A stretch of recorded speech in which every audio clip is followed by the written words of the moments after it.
Hello students, हम लोग management का सेकंड फंक्शन ऑर्गेनाइजिंग पढ़ रहे थे।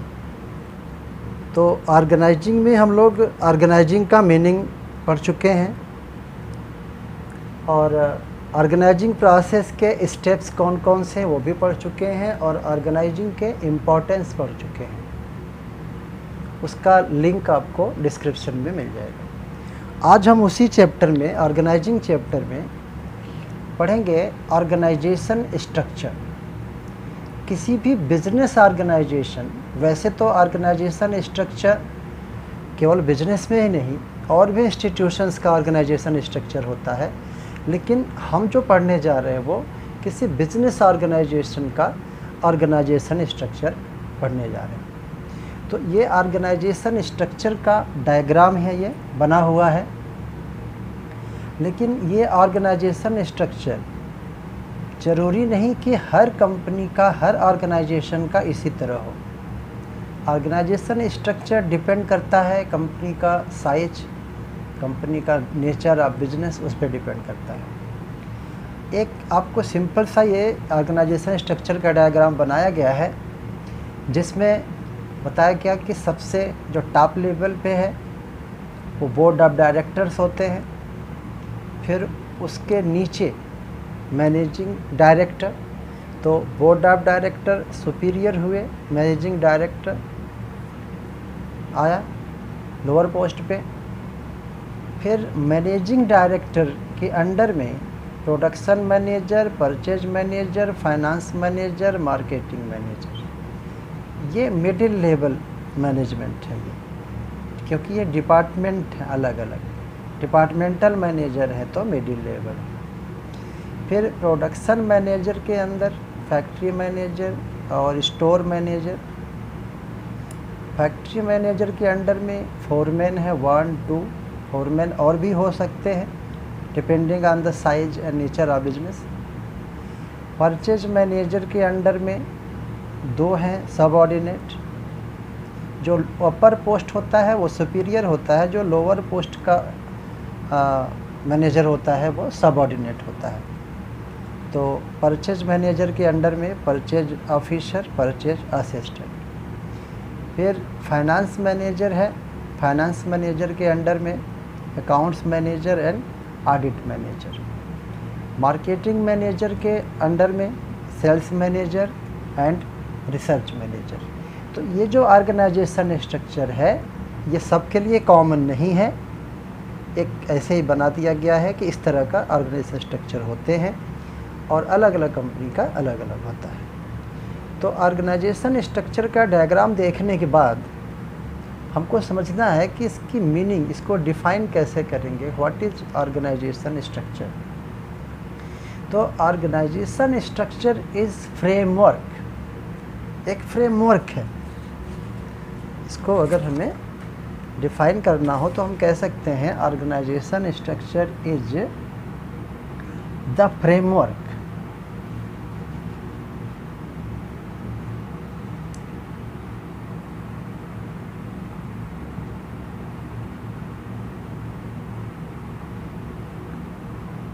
एक फ्रेमवर्क है। कैसा फ्रेमवर्क है? within which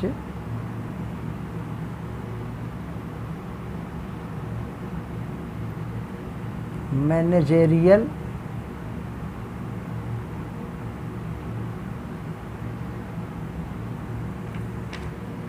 and operating tasks are performed।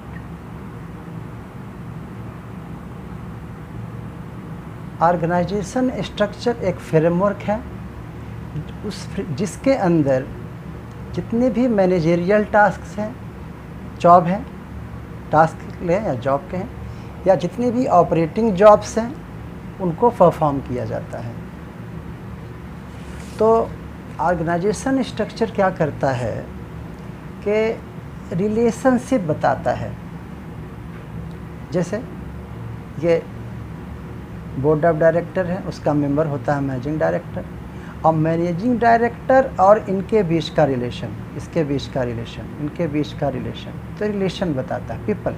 किसका रिलेशन बताता है? पीपल।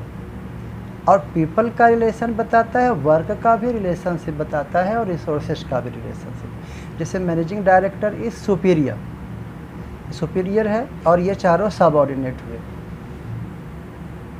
तो ये सभी के सभी मैनेजिंग डायरेक्टर को रिपोर्ट करेंगे, और मैनेजिंग डायरेक्टर से ये चारों इंस्ट्रक्शंस लेंगे। तो अपर पोस्ट है, ये सुपीरियर हुआ, ये उसके लोअर है, तो ये सबऑर्डिनेट है। और नीचे आए, जैसे हम बात करें प्रोडक्शन मैनेजर, तो प्रोडक्शन मैनेजर मैनेजिंग डायरेक्टर के लिए तो सबऑर्डिनेट था, लेकिन इनके लिए सुपीरियर हो गया। फैक्ट्री मैनेजर के लिए सुपीरियर हो गया, स्टोर मैनेजर के लिए भी ये सुपीरियर हुआ। इसी तरह हम बात करें फैक्ट्री मैनेजर, स्टोर मैनेजर, ये सबऑर्डिनेट हैं किसके लिए? प्रोडक्शन मैनेजर के लिए, लेकिन ये फिर फोरमैन से सुपीरियर हो गए। तो ये स्ट्रक्चर क्या बता रहा है कि लोगों के बीच, जो काम करने वाले लोग हैं, उनके बीच का रिलेशनशिप क्या है, और कौन क्या काम करने वाला है, कौन कौन से रिसोर्सेज कहाँ कहाँ से यूज होंगे।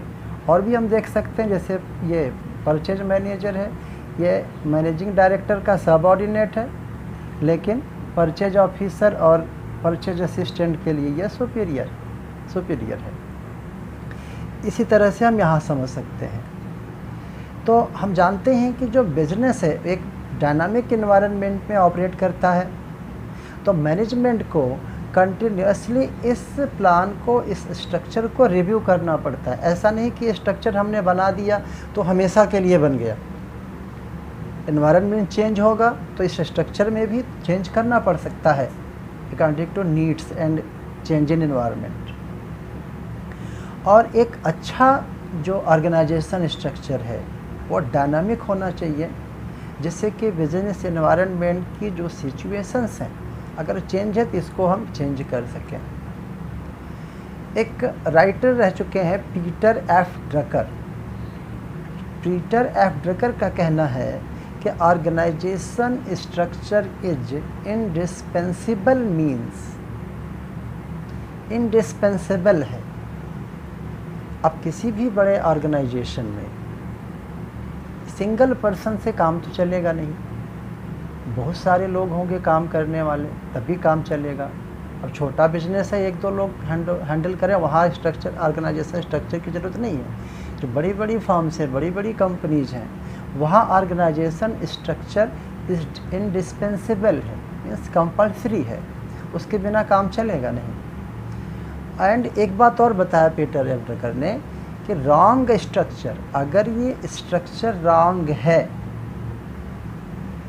Wrong structure will seriously impair the business performance. अगर ऑर्गेनाइजेशन स्ट्रक्चर रॉन्ग है तो बिजनेस के परफॉर्मेंस को इम्पेयर करेगा, मीन्स उसको एडवर्सली अफेक्ट करेगा, मीन्स उसको डिस्टर्ब करेगा, और इवन डिस्ट्रॉय इट।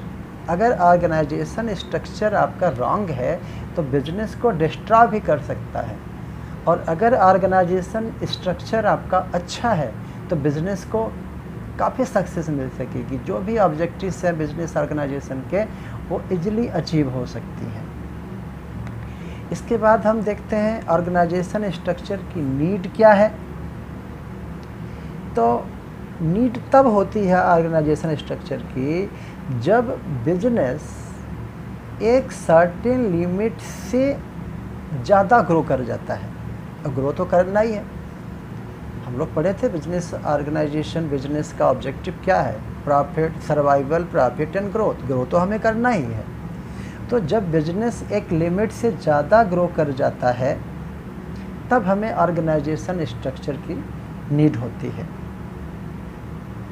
तो अब जब सिंगल पर्सन अगर काम कर रहा है तब तो ऑर्गेनाइजेशन स्ट्रक्चर की ज़रूरत नहीं है, लेकिन एक लिमिट से ज़्यादा जब हो जाएगा ग्रो तब फिर इसको स्ट्रक्चर की ज़रूरत पड़ेगी। क्यों? क्योंकि कोऑर्डिनेट करना पड़ेगा। उनके एक्टिविटीज़ को, जैसे प्रोडक्शन डिपार्टमेंट का हेड होता है प्रोडक्शन मैनेजर, परचेज डिपार्टमेंट का हेड है परचेज मैनेजर, फाइनेंस डिपार्टमेंट का हेड है फाइनेंस मैनेजर, मार्केटिंग डिपार्टमेंट का हेड है मार्केटिंग मैनेजर। तो ये अपने डिपार्टमेंट का काम देख रहा है, परचेज मैनेजर अपने डिपार्टमेंट का काम देख रहा है, फाइनेंस मैनेजर अपने डिपार्टमेंट का देख रहा है, मार्केटिंग मैनेजर का जो हेड है मार्केटिंग जो मैनेजर है वो अपने डिपार्टमेंट का काम देख रहा है। लेकिन है तो सब सेम ऑर्गेनाइजेशन के अंडर में, तो इनको कोऑर्डिनेट करना है। तो इनको कोऑर्डिनेट कौन करेगा? ये managing director. Managing director in चारों से रिपोर्ट लेगा। तो अगर मैनेजिंग डायरेक्टर नहीं होगा, यानी इन चारों के ऊपर कोई एक कॉमन पर्सन नहीं होगा, तो इनके एक्टिविटीज़ को कैसे कोऑर्डिनेट करेंगे? और बिना कोऑर्डिनेशन के बिजनेस तो चलेगा नहीं। अब प्रोडक्शन होगा तभी सेल होगा। अब प्रोडक्शन करने के लिए रॉ मटेरियल चाहिए, तो परचेज मैनेजर की काम है। और इन सभी काम के लिए पैसे चाहिए, तो फाइनेंस मैनेजर की ज़रूरत है।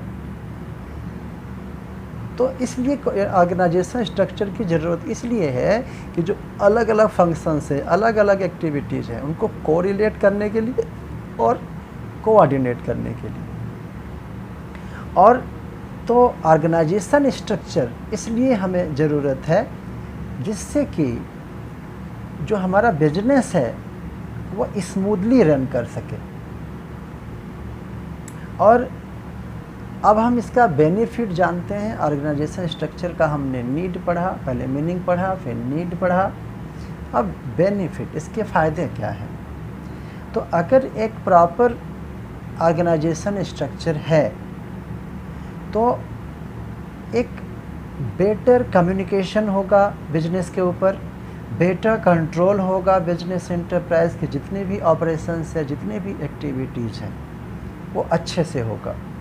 और ऑर्गेनाइजेशन स्ट्रक्चर हमें एक फ्रेमवर्क प्रोवाइड कर देता है जिससे जो टोटल ऑर्गेनाइजेशन है, जो फर्म है, कंपनी है, वो इंटीग्रेट हो जाते हैं, एक दूसरे से कनेक्ट हो जाते हैं और एज ए यूनिट ये काम करते हैं। अब हमें जानना है कि एक ऑर्गेनाइजेशन स्ट्रक्चर क्रिएट कैसे होता है।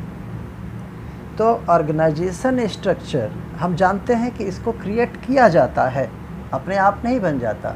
इसको हमें प्लान करना पड़ता है ऑर्गेनाइजेशन स्ट्रक्चर क्रिएट करने के लिए। और सबसे मेन चीज़ है कि इसके लिए हमें क्या देखना है, स्पैन ऑफ मैनेजमेंट। एक बहुत इम्पॉर्टेंट टर्म है, एग्ज़ाम में आता है, आपको याद रखना चाहिए। Span of management, span of management ये टर्म है, ये ऑर्गेनाइजेशन स्ट्रक्चर को बनाने के लिए ये बहुत ज़रूरी है, स्पैन ऑफ मैनेजमेंट। अब स्पैन ऑफ मैनेजमेंट का पहले हमें तो मीनिंग पता होना चाहिए। स्पैन ऑफ मैनेजमेंट और कुछ नहीं है, सिंपल सी बात है कि number of subordinates,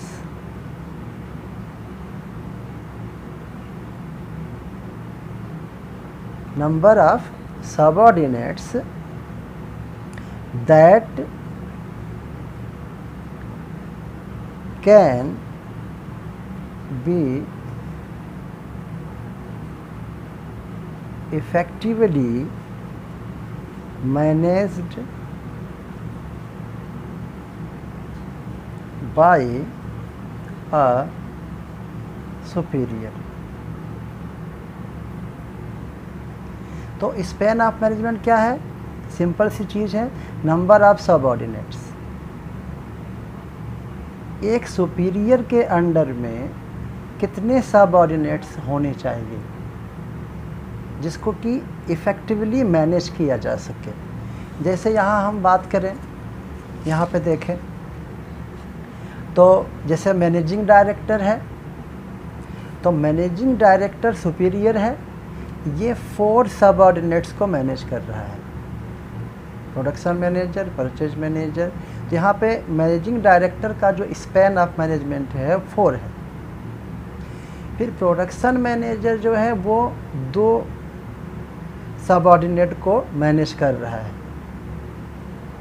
factory manager भी 2 सबऑर्डिनेट को, सबऑर्डिनेट मीन्स लोअर पोस्ट वाला जो एम्प्लाई है, मैनेजर है।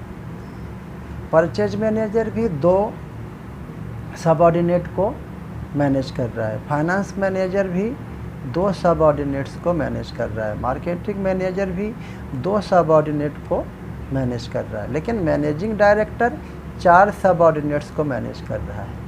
तो यही है स्पैन ऑफ मैनेजमेंट कि एक सुपीरियर है वो कितने सबऑर्डिनेट्स को इफ़ेक्टिवली मैनेज कर पाता है। तो अब ऑर्गेनाइजेशन स्ट्रक्चर बनाते समय इस बात का हमें बहुत ध्यान रखना है। किस बात का? स्पैन ऑफ मैनेजमेंट का, कि एक हेड बनेगा तो वो कितने अपने सबऑर्डिनेट्स को, मीन्स अपने लोअर में काम करने वालों को इजीली और इफ़ेक्टिवली हैंडल कर सकता है। तो सबसे इम्पॉर्टेंट चीज़ है ऑर्गेनाइजेशन स्ट्रक्चर को क्रिएट करते समय स्पैन ऑफ मैनेजमेंट। और ऑर्गेनाइजेशन स्ट्रक्चर करता क्या है? ये लेवल ऑफ मैनेजमेंट स्ट्रक्चर, ये लेवल भी बताता है, जैसे top level, middle level, lower level या ऑपरेशनल लेवल, या लेवल हम लोग पढ़े थे फर्स्ट चैप्टर में। तो ये आपका ऑर्गेनाइजेशन स्ट्रक्चर का मैंने मीनिंग बता दिया, एक उसका आपका डायग्राम भी बता दिया, और उसका नीड क्या है इसका ऑर्गेनाइजेशन स्ट्रक्चर का, इसके बेनिफिट्स क्या क्या है और कैसे क्रिएट होता है, और ये डायग्राम है। इम्पॉर्टेंट टॉपिक है, आपको अच्छे से पढ़ना चाहिए। और इसके पहले का जो टॉपिक था और इसके आगे का भी टॉपिक जो पढ़ाएंगे तो आप चैनल को सब्सक्राइब कर देंगे, जिससे कि नेक्स्ट वीडियो जाए तो आपको पता चल जाए, नोटिफिकेशन आपको मिल जाए। और इसके पहले का जो वीडियो है आपको डिस्क्रिप्शन में उसका लिंक मिल जाएगा।